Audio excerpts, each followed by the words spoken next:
कि जम्मू कश्मीर के जो हमारी बेस्ट प्रैक्टिसेस है, हमने भी अपनी बातें साझा की और जिस तरह से हमारा प्रदेश एक पहाड़ी क्षेत्र है, वहाँ पर भी लगभग मिलता जुलता सारा परिवेश है, सारा मैं समझता हूँ वहाँ की टोपोग्राफी है, ज्योग्राफी है और निश्चित रूप में वहाँ की सरकार भी काफ़ी अच्छा कार्य कर रही है। और जो 4-5 बातें जो हमने रखी है जिसके बारे में डिटेल रिपोर्ट भी अभी हमारे डायरेक्टर स्कूल एजुकेशन मुझे सबमिट करेंगे, उसमें उदाहरण के तौर पे हमारी ऑनलाइन इंस्पेक्शन वहाँ पर की जाती है, ये एक बड़ी बात देखने को वहाँ पर भी मिली। और आपकी सीआरसी के माध्यम से भी कुछ नियुक्तियाँ विशेषकर उन क्षेत्रों में जो आपके फार फ्लंग एरियाज़ हैं वहाँ पर आप 1 वर्ष की नियुक्तियाँ कर रहे हैं, ये भी समग्र शिक्षा के तहत कुछ प्रावधान हमने किया है। आपके विद्या समीक्षा केंद्र जो हमने स्टेट हेडक्वार्टर में रखा, उसकी डिस्ट्रिक्ट लेवल पे मॉनिटरिंग के लिए उन्होंने अलग से अपने डिस्ट्रिक्ट लेवल पे इस तरह की इकाइयों का भी वहाँ पर मैं समझता हूँ गठन किया है। तो 4-5 बिंदु है जो हमारे को मैं समझता हूँ प्रदेश से भिन्न बातें देखने को मिली, जिसको हम अपने प्रदेश में अपनी क्वालिटी एजुकेशन जो वर्तमान सरकार की फोकस है,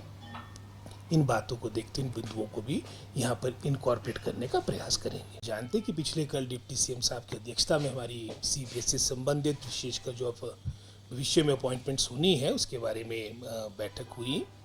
और कैबिनेट के द्वारा एक कमेटी बनी थी जिसमें 4 सदस्य हमारे जो कैबिनेट के सदस्य हैं, डिप्टी सीएम साहब हो गए, मैं हो गया, जगत सिंह नेगी जी और धर्मानी जी उसके सदस्य है। लेकिन धर्मानी जी और जगत सिंह जी किसी कारणवश उस मीटिंग में नहीं आ पाए। और जहाँ तक हमारी शिक्षा विभाग की बात आती है, हमारा इसमें काफ़ी हद तक एक मैं समझता हूँ स्पष्ट उसमें स्टैंड है कि जो मेरिट के आधार पर जो हमने एक पॉलिसी लाई थी और उसके आधार पर आपकी ये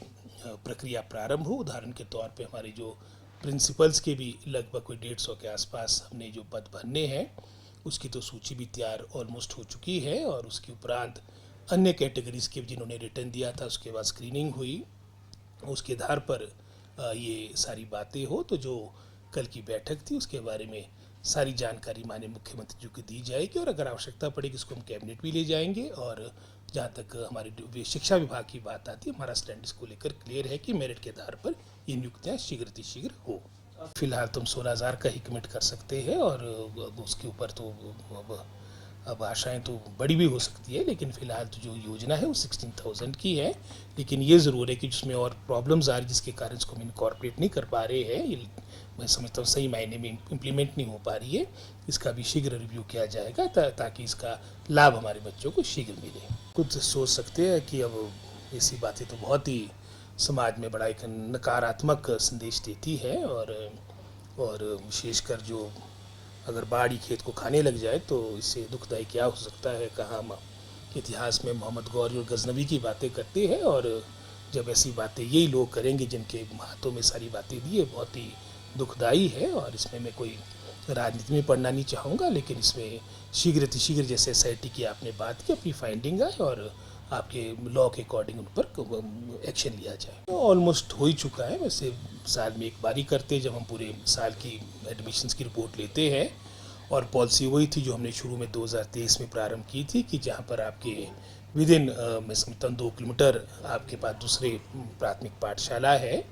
और इनरोलमेंट आपकी 5 या 5 से कम है, उसको हम मर्ज कर रहे, उस स्कूल को हम दूसरे स्कूल के साथ मर्ज करें। और मिडिल स्कूल के लिए वो संख्या हमने वो 5 की ही रखी थी, लेकिन डिस्टेंस वहाँ हमने 2 की जगह 3 किलोमीटर किया था ताकि राइट टू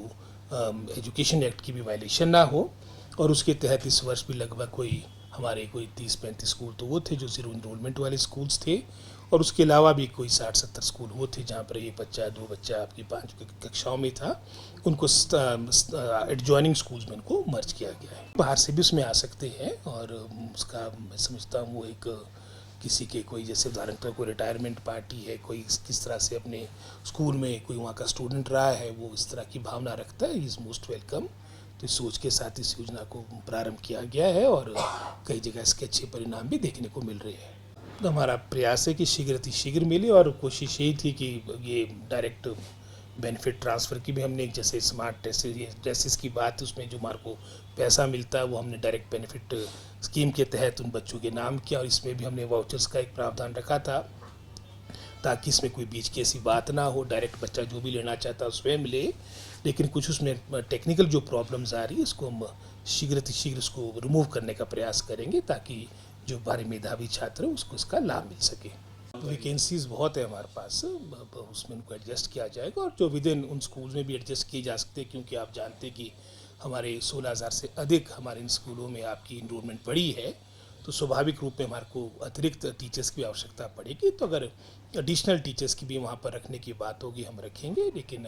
प्रथम चरण पे जो हमने अभी ये पॉलिसी के तहत, एक नीति के तहत ये जो सारा ये प्रोसेस किया था और कोर्ट ने भी जिस पर हामी भरी थी, ये शीघ्र मैं समझता हूँ समय की आवश्यकता है कि इस पर हम आगे बढ़े।